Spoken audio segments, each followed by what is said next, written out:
I'm Judy Woodruff. Remember when Geraldine Ferraro said, "We opened a door which will never be closed again"? My candidacy has said that the days of discrimination are numbered. Those words, spoken in November 1984, summarize the impact of Geraldine Ferraro's campaign for Vice President of the United States. Ferraro's candidacy, one step taken by women on a long, often difficult road to political power. By 1984, women were moving into politics in small but growing numbers, overcoming long-standing biases and identifying new agendas. It didn't happen overnight.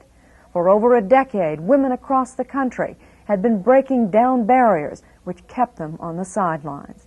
Cutting across traditional political divisions, they have found common ground in shared goals: getting more women into office, advancing into leadership roles, working together, and influencing public policy. While progress has been slow, there have been important landmarks along the way. 1984 was in many ways a typical year, with a typical share of the frustrations and successes of the previous decade. But it was also an extraordinary year, with special excitement and the historic breakthrough of a vice presidential nomination. From the end of 1983 through the 1984 general elections, the Center for the American Women and Politics at Rutgers University followed the story of women's changing relationship to politics. What we saw was a period called by some the Year of the Woman. What we learned was that when a woman sets out to participate in the political process, she is not one of the boys. The film's producer and director is Rose Economou.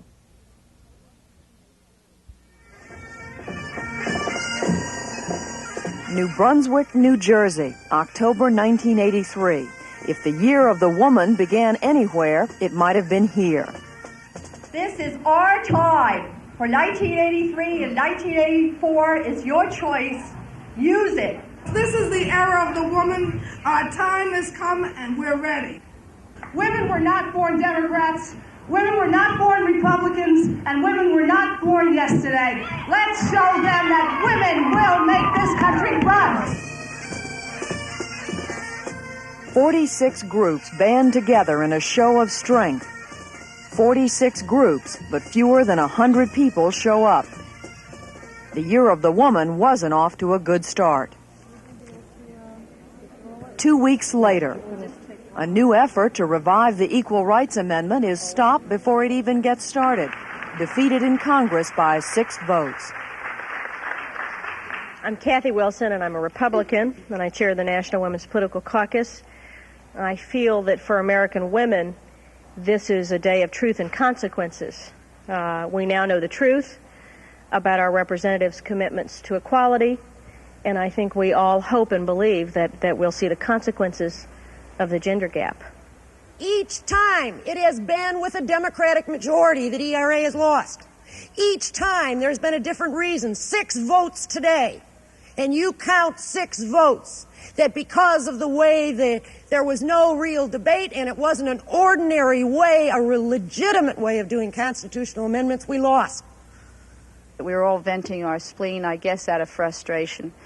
And I guess what happens is that we want to blame something other than the fact that we recognize that there are a lot of people in this country who just don't care about equal rights for women. We came up 6 votes short. I don't think we should blame ourselves. I think we should take a very close look at the elections in 1984 and make sure we elect people, Republicans and Democrats, who will make a difference. Thank you.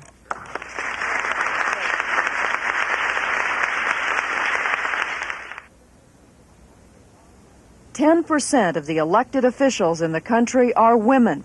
In December of 1983, they come here to San Diego.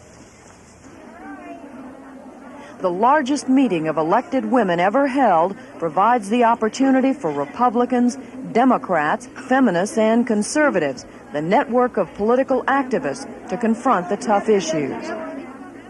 If we don't represent the issues dealing with women's equality and social and economic justice, and it really means children and family issues, if we don't, who will? They call it the women's agenda, and while they aren't in agreement about all of it, they do agree to debate parts of it. the Equal Rights Amendment, Don Edwards said so, who's been a hero for so long. Pat Schroeder said so. abortion, and laws to protect women and children. They are most clearly divided over issues like abortion, but enough of these women do agree for 3 strategies to emerge. That we are placed well within our various houses of the legislature across this country.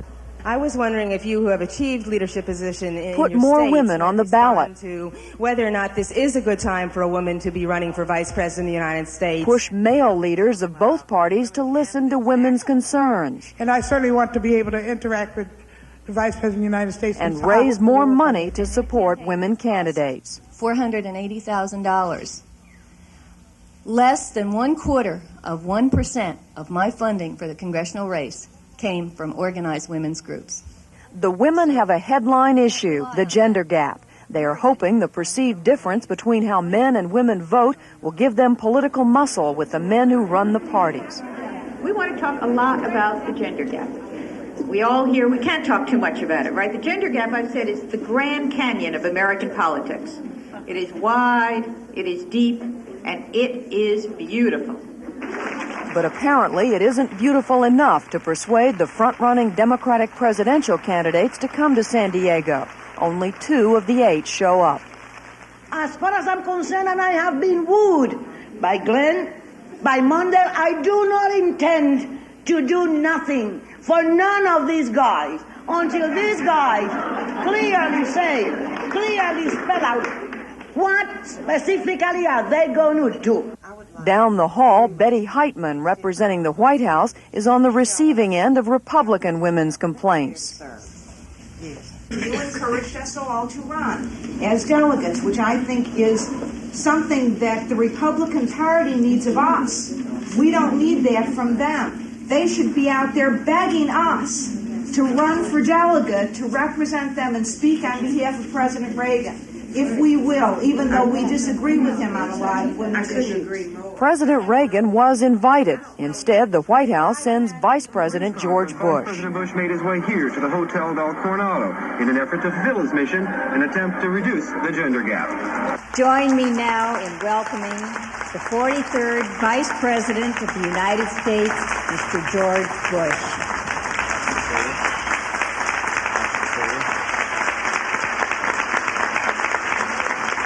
Thank you all very, very much. The Vice President did receive some boos when he said he did not support the ERA. The President took his case to the American people in 1980, and he said he wasn't for that. He was for many other things in women's equity. He was not for that amendment. That was taken to the people, and some voted for us, and some didn't. And to ask the President to change his position in an election year, he's simply not going to do that. He is going to push forward with other things towards equity for women.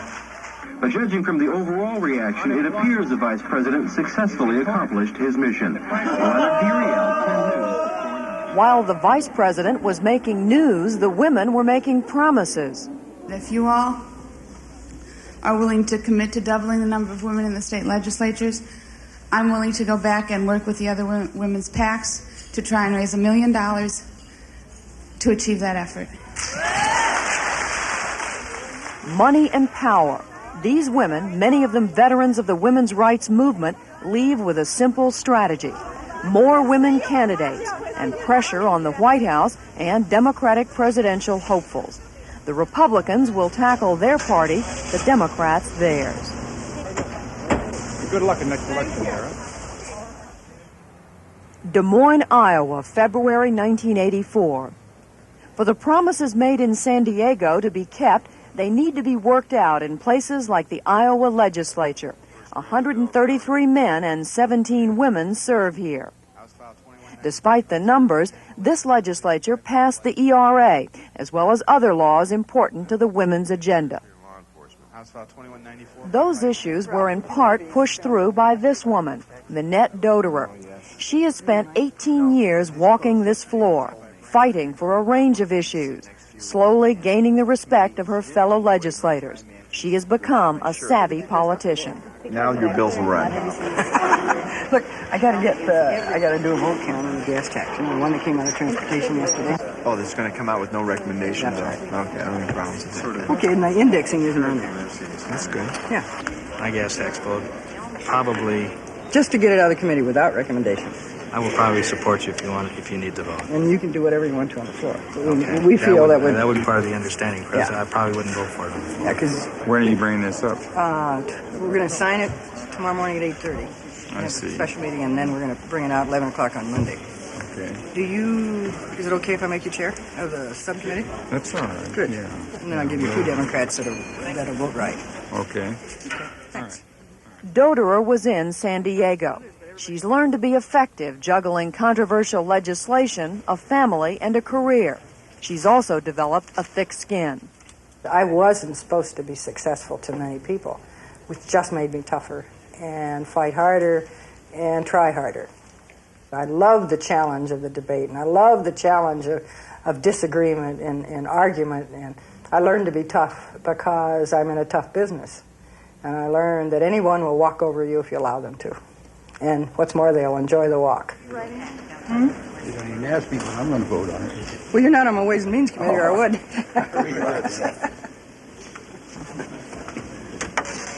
Hey, thanks a lot. You bet, we'll see. Okay, bye-bye. Republican Sue Mullins is one of Democrat Doderer's allies. Mullins was also in San Diego. A farmer and mother, she's a convert to the strategy of pushing women's issues. When I was elected, I was determined that I was not going to spend a whole lot of time on, quote, women's issues, because my philosophy is that economic issues are women's issues. It became very apparent that, with the exception of a few of the men, if the women did not take the lead in policy development and legislative action in matters dealing with women and children, it wasn't going to get done. Probably why they did not relate back to that chapter. Okay, that was one of the... In order to get things done, Mullins has learned women must cross party lines in male-dominated legislatures. Thanks, Sue. Come on. You have a real sense of working together for a goal. I think we complement one another relatively well. We've developed a friendship across party lines. Democrat Doderer and Republican Mullins share an apartment during the legislative session. He's the perfect combination of intuitiveness and logic. He's just superb. He explains to me every day exactly what we're doing and why. He's 17 and it scares me. I don't think we've got people on the floor who can do that. It's nice to know what we're doing, huh? Yeah, right.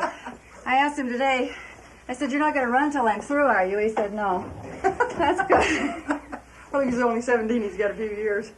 What more is it going to take for women to feel that they can do, they can run, and to be accepted as men are accepted? Oh, I think a lot of us feel we are. A lot of us feel we are. We just know our sisters aren't. And that's why we work so hard. I don't like it when a woman moves forward and then forgets her sisters. I think those of us who are in positions of power, in position of decision-making, we can't forget the women that have not yet arrived. We can't forget the women who are not getting paid for the work they do, which is equal to the work that men do. We're the ones that have the power to make those decisions. We're the ones that have the power to change the laws, and we've got to not to forget them just because we've gotten there. Is that happening, though? You bet it's happening. You bet it's happening. It's happening in the Iowa legislature. Women, Democrats and Republican women are working together on many issues.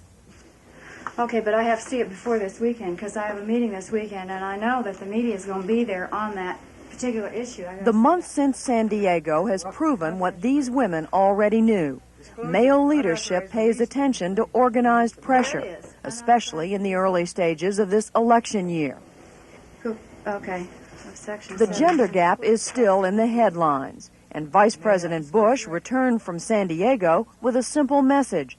Republican women, like Sue Mullins, want to be heard, and with a campaign coming up, the White House should respond. I think Ronald Reagan is really trying to win us over. I got a letter after the San Diego conference, and it's my understanding that elected Republican women are being invited in blocks to be briefed on positions of the administration and to have some sort of opportunity to ask questions and express concerns of our own about our states. Washington, D.C., 1 week later. Sue Mullins and 66 other elected Republican women pay their own way to meet and try to influence the president. If tomorrow, if we go in there, you're going to develop a question? Because I think we need to strategize. I was going to develop some rebuttal. I think if we're talking about how beneficial the improvement of the economy has been, for which Reagan takes single credit, then we probably ought to spend some time talking about the feminization of poverty, and might pursue that a little bit. I don't think that I ought to forget to bring up about the gap that is there between the administration and women, since I was pretty vocal on it when I got the questionnaire. Are you going to talk about what a difficult position it puts Republican women in to be Republicans? Is that what you're... That was the area. Thrust? That was my thrust. Okay. I haven't seen so many statues in a space of 2 blocks. Isn't it? It's incredible, Todd. Just incredible. Well, it looks so tiny. It looked really big when I was a kid. Some of these Republican women are angry at the White House stand on the ERA and budget cuts that seem to hit women the hardest. Mullins hopes the president gets the message. Unemployment is now down to 7.9%. The unemployment rate among adult women has dropped from 9.1 to 7.1%. And today more women have jobs than ever before in our nation's history. But I won't be satisfied until every American who wants a job can find a job. We need basic budget and tax reforms like the line item veto.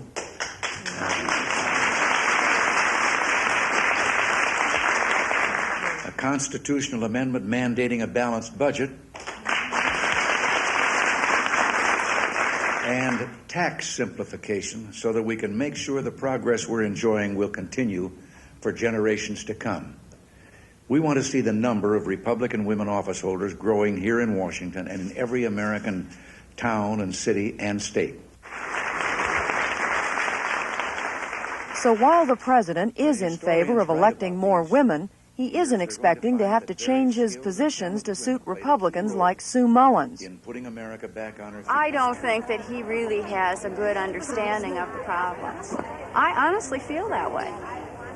I do too. I agree with Sue, but I also realize this is an election year, and I think that's what a lot of this is. Well, it's... Oh, you mean patting us on the head? Patting us on the head. Giving the say, good strokes? You're a nice little woman. Yeah. For the Democratic women, Boston in early February is a chance to influence their party's leadership. At a small women's college, a debate is planned. All 8 Democratic presidential hopefuls are invited. Only 2 had shown up in San Diego. Now they are heavily involved in a primary battle. Each candidate needs the women's vote. The national press is here, and a panel of reporters is preparing to question the candidates. 20 minutes, knowing the time situation. Yeah. If it gets... Well, we're going to clip it along, though, Carol. We'll do it. I mean, just Grace and democracy. what about the Democratic record on women in politics? I have one for Mondale on the promises. Has he indicated any promises to now when he got the endorsement? I want to know what he promised. Ask. It's a good question. Good question. Joining us tonight will be 6 candidates appear, 3 at a time. The agenda is raised. Questions on the ERA, abortion, budget cuts. The question is, how do you analyze the gender gap? Do you see it as a problem that the Democrats have with men or a problem that the Republicans have with women? It's not a case of women versus men. It's a case of America, again, broadening liberty and justice and gaining from women that strength and power they can contribute to society that we now prevent them from contributing. The candidates take turns saying positive things about women's issues. Jesse Jackson was typical. favorably the day-to-day lives of the majority of women in this country. Seems to me the first item on the agenda is to pass an economic and equal rights amendment so as to afford women adult status and equal protection under the law. If women are empowered, they then can make decisions for themselves. Carol. None of you have a woman running your campaign. Wrong. Running your campaign manager. I have more women in top policy positions than any candidate in American history, and I want it to be a reflection of my government. As false. I have.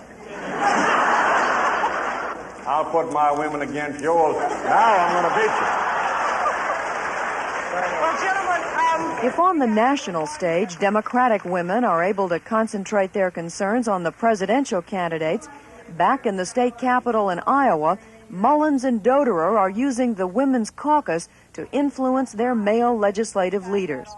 Their strategy is to gain in bipartisan strength what they lack in sheer numbers, to force a familiar litany of issues through the legislative process.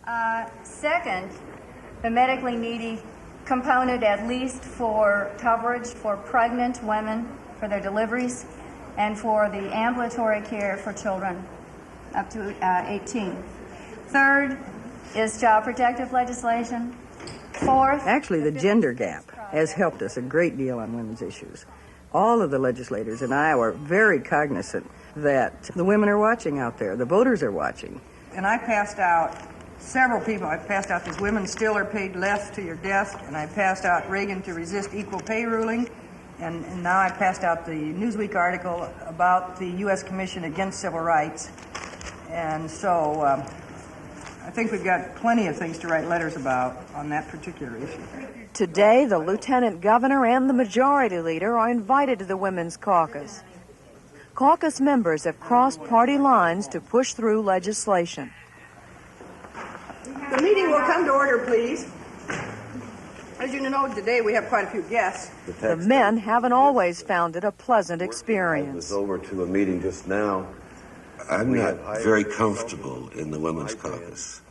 I would much rather deal with the women like I deal with everybody else in this office, or in any office, or out on the floor. I think they've long past the need of a Women's Caucus, very frankly.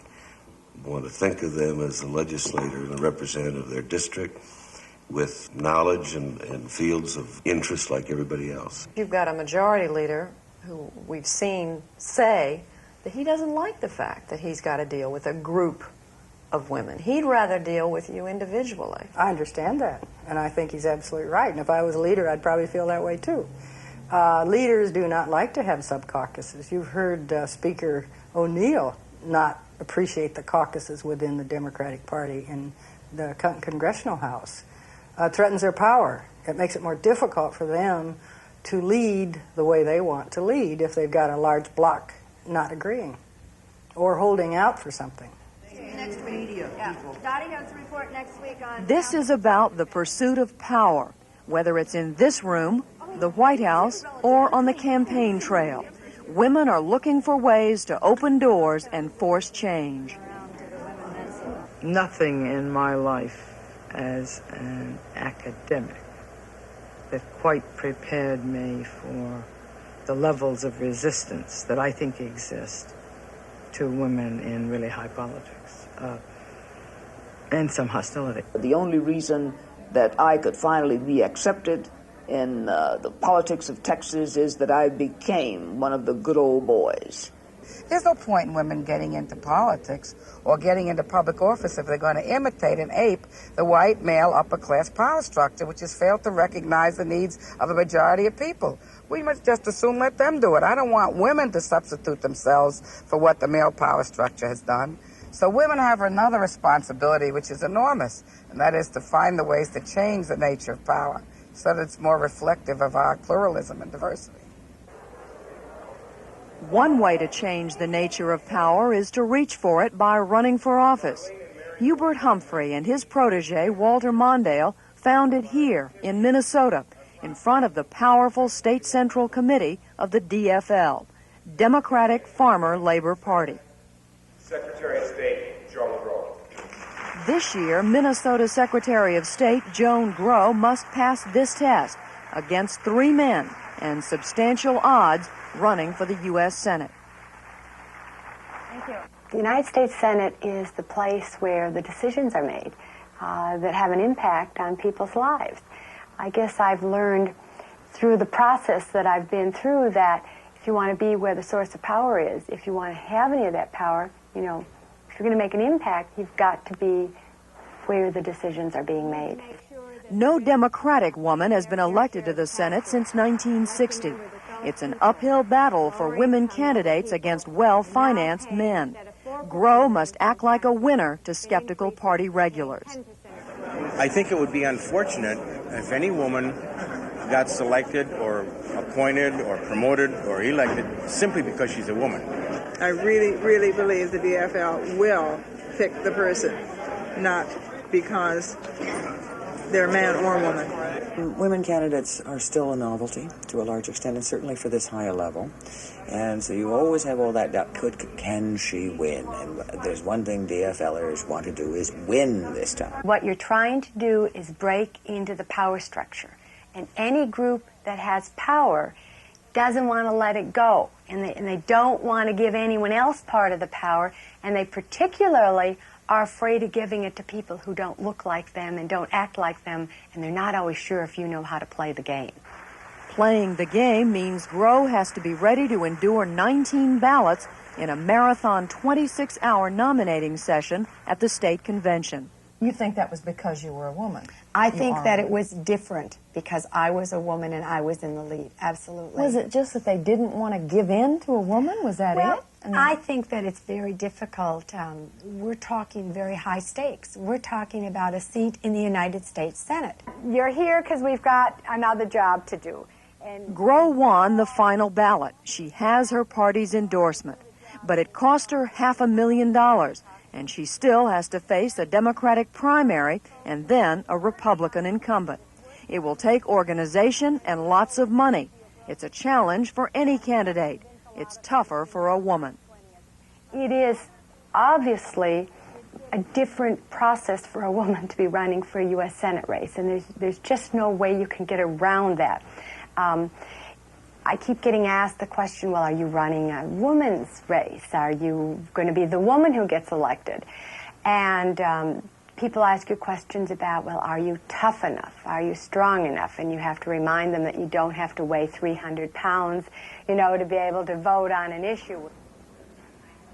The San Diego women wanted more candidates for office. They know the challenge facing Grow, finding the right image. Tough, but not too tough.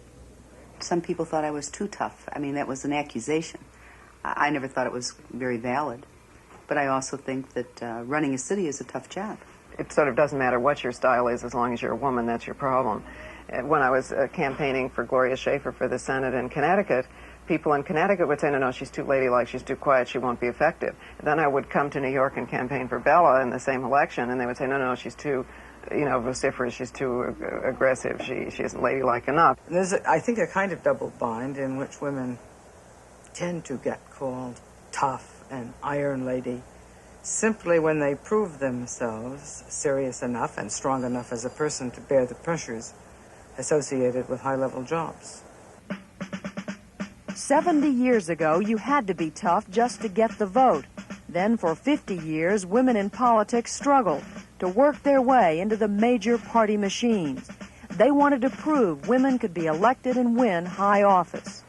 Then the Republican convention in 1964, a presidential nomination. Senator from the great Republican state of Maine, Senator Margaret K. Smith.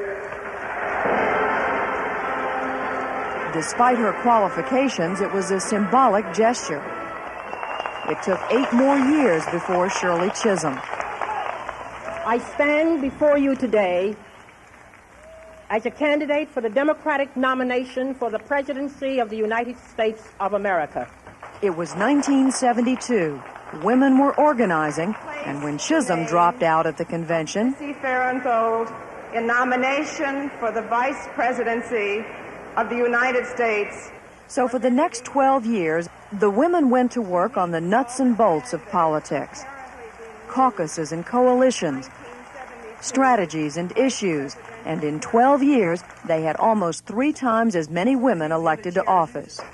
Women like Minette Doderer. Just for your information, we even have a nice lounge where all the good old boys take their new naps. In the early summer of 1984, Minette Doderer is facing a tough political decision. She and other members of NOW, the National Organization for Women, had for the first time endorsed a presidential candidate, Walter Mondale. I need you at 7:30 on Thursday night to come over to meet with the Democratic women. But in return, now leadership wanted a woman on the ticket. They are threatening to walk out of the Democratic convention. It leaves women like Minette Doderer caught between her party and a political power play.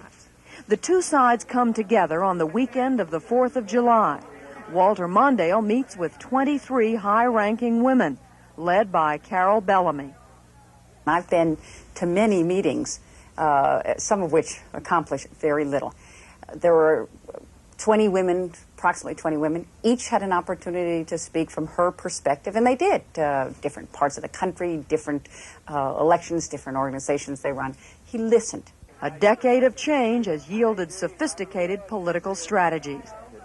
We weren't there with threats or ultimatums. We were there trying to describe from a political point of view why we thought that would make sense.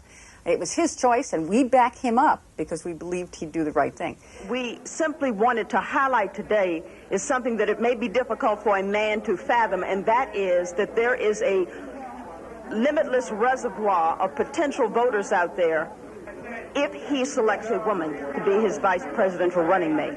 So we went and we said, we've been in this business. We're not just here giving you some kind of philosophical wish. We've been in the business. We know what works, and we think a woman on the ticket really would work.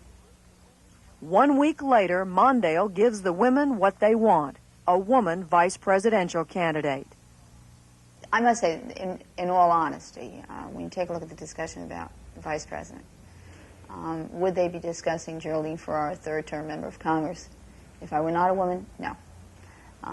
This is probably one of those nice times to be in the right place at the right time, be the right sex, and I think that's positive. The Democratic Convention in San Francisco. Minette Doderer joins nearly 2,000 other women delegates. The years have paid off. They don't have to face a divisive convention battle. They can join in a moment of celebration.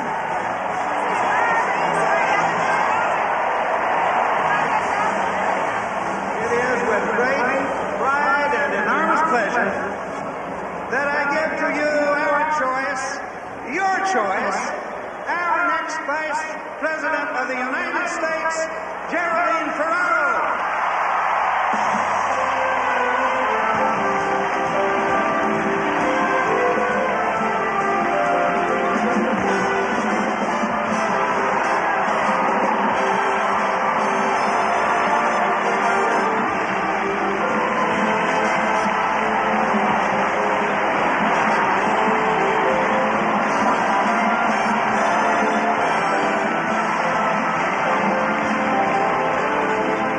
With the Ferraro nomination firmly in hand, the network of women, many of them familiar faces from the women's movement, meet every morning in a women's caucus. I see this as a phenomenal coming together. What we finally tried happened. We've had all sorts of people out there on the outside for so long. A lot of us are frustrated because we don't know what to do now that we're on the inside. And we're on the inside, and we have someone we can be terribly proud of at the top of the ticket. This is not a wolf in size 10 designer clothing. This is a feminist. This is someone who believes in our issues. That selection for us, for women of color, closed the gender gap. It did not close the economic and race gap. The broader issues are articulated in a rousing speech from a member of the Jesse Jackson campaign, Barbara Skinner. She demands more than the Ferraro nomination from the Democrats. Skinner appeals for action on a range of issues she calls jobs, peace, and justice. Firing line. Women who put their lives on the line have stood for over the years. The women's movement became real not because of personalities, but because of issues. There are over 2,200 women delegates at this convention. There is nothing that will pass without your support. Thank you very much.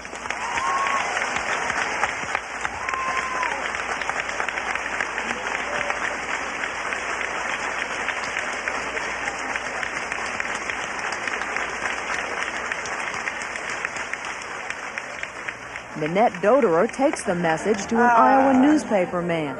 How's it going? Good. How about you? Oh, it's just great. I just came from the women's thing, and it is so magnificent. Have you ever heard of a woman named Barbara Skinner? Oh, my God. She's with the Jackson Groups, and she's a better speaker than me. That's awesome. Oh, yeah. She just had us all standing on her ear.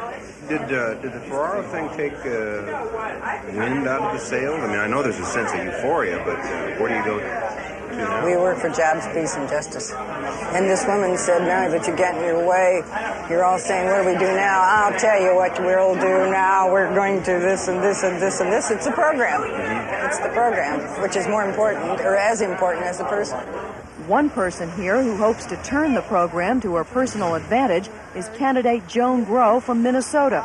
She is in San Francisco, too.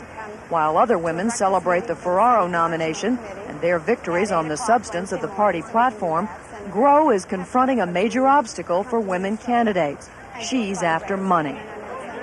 There are people out here who contribute to candidates, and it's important for them to meet me, to have an opportunity to talk to me. It is important for the Senate Campaign Committee to say, these are the people who are priorities for us this year. These are places where we think that we have a good opportunity to win, so that we have an opportunity to regain control of the United States Senate. Linda. Right there. Who's that? Margot Kidder, which you were thinking about having to do.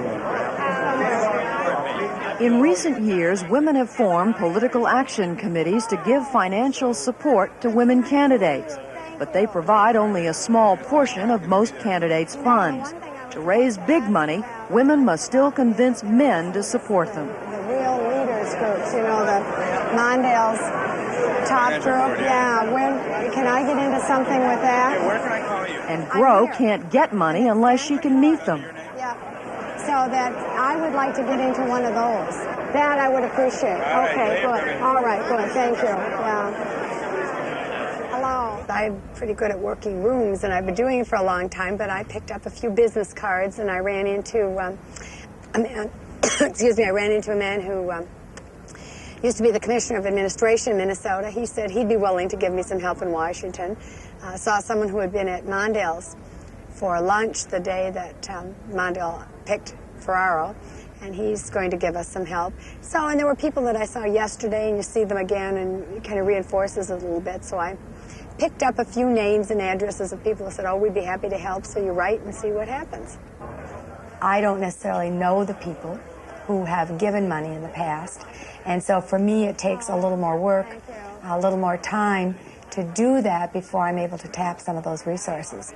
Partly because of Ferraro's nomination, more attention goes to women like Joan Grow at exclusive gatherings, like this one given by Pamela Harriman.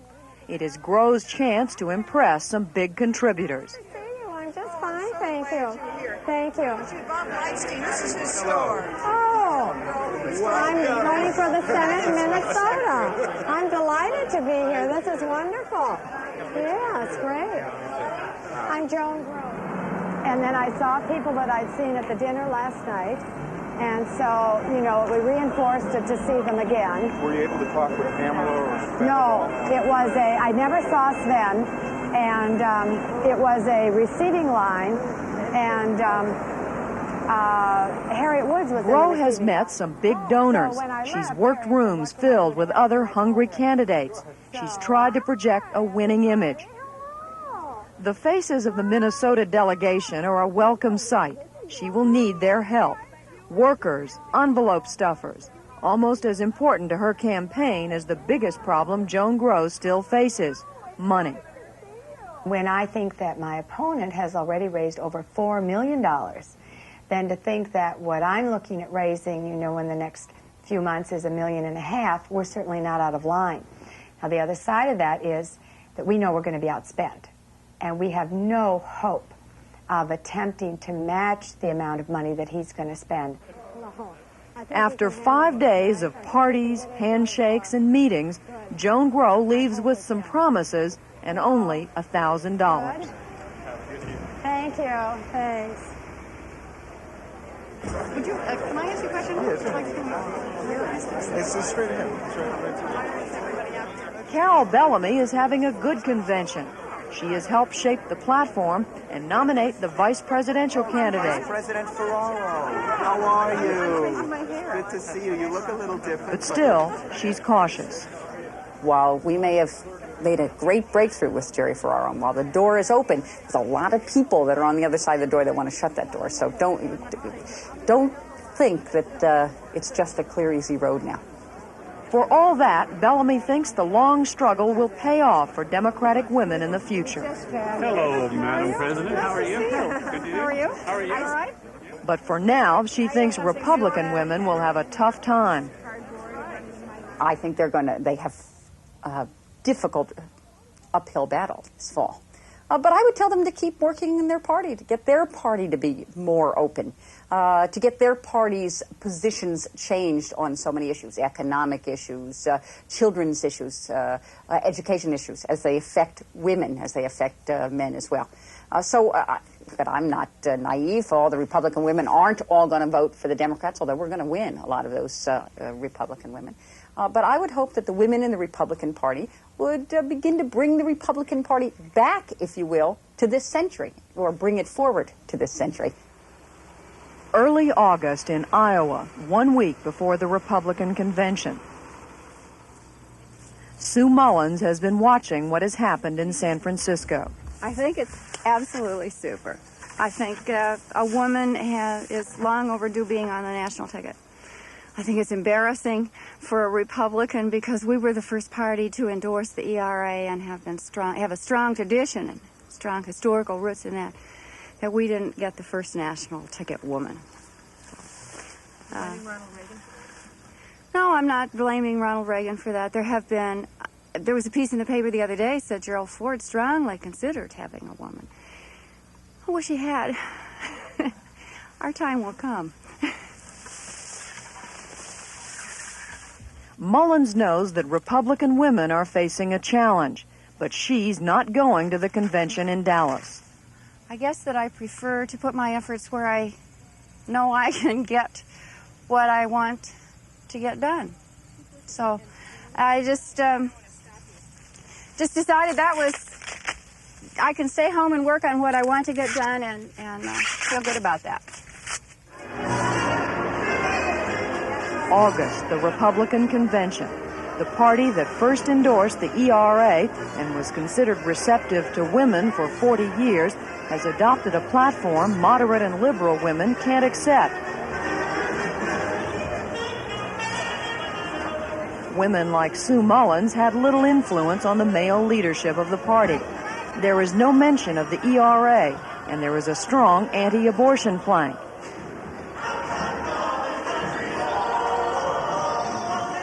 Mullins' friend and fellow Iowan, Mary Louise Smith, former chairman of the Republican Party, fought for the women's agenda and lost.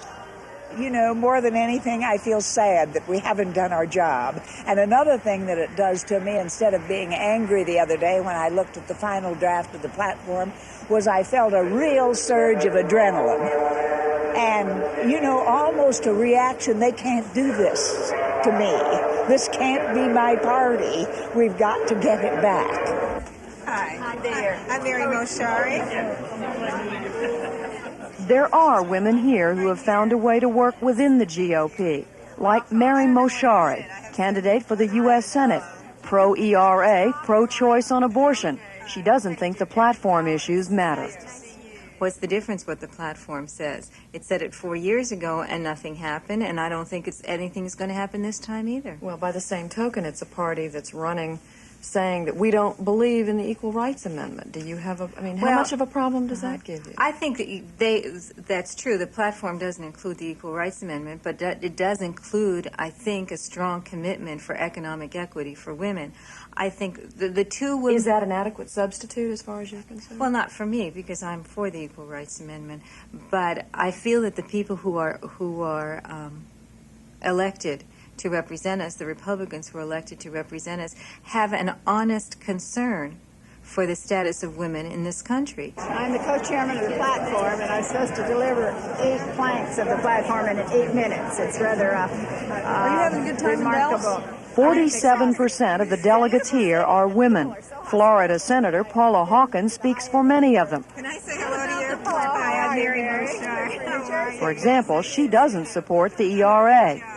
Everyone's for equality. I've never met anybody that wasn't for equality.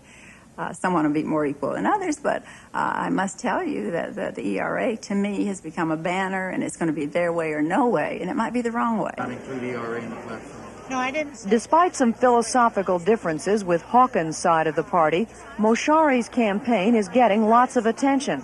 The Republicans need their own women candidates to counteract the Democrats' initiative with Ferraro. Moshari believes her candidacy is as much substance as it is symbol. I don't think that any of us are window dressing. I think that we're all serious people who've worked hard in the Republican Party and now want to have an opportunity to be involved in our party's convention, and that's why we're here.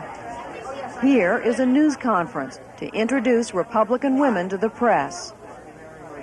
More than 4,000 men and women have received training in our campaign schools. I see them in my travels across the country. We're proud of them.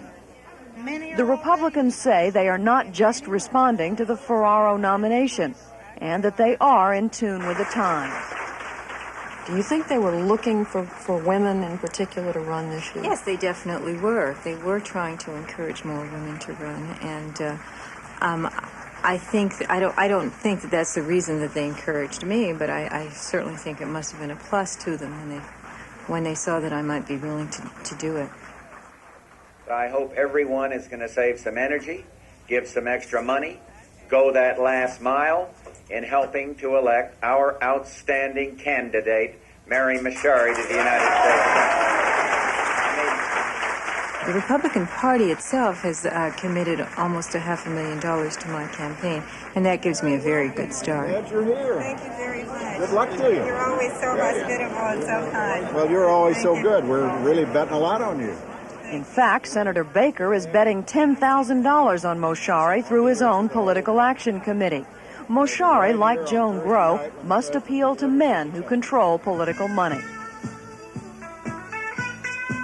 The Republicans are trying to help more women get elected and raise money. Did you find that fellow from Las Vegas that went on the money? No, you're going to introduce All right, as soon as I see him, I'll bring him over. Yes, All right, well, good luck. Very good. Thank you very much. It's especially true this year in Dallas. And I'll hustle that fellow over to you as soon as I see him. What does he look like? He's the fellow that had whipped his checkbook out and was giving checks to any candidate that would come up to him and give him an envelope. No. Now, where is he? I haven't seen him yet. He's a little guy, and he's got gray hair, and is in a spending mood. So as soon as I see him, I'll grab him. All I need is someone to ask for an envelope. Moshari spends the next hour looking for the man with the money. The music has a start. Oh, play me some mountain music. My grandma used to play. And I'll float on down the river to that Cajun hideaway. Hey, hey. And finally, she finds him. Left over after the overall, I might send you a little personal check. Well, thank you very much. Should I give you an envelope? Yes, well, you better get my number. I might find a friend. Oh, that's great. We're pleased to have her in Dallas today. Please welcome Mary Moshari.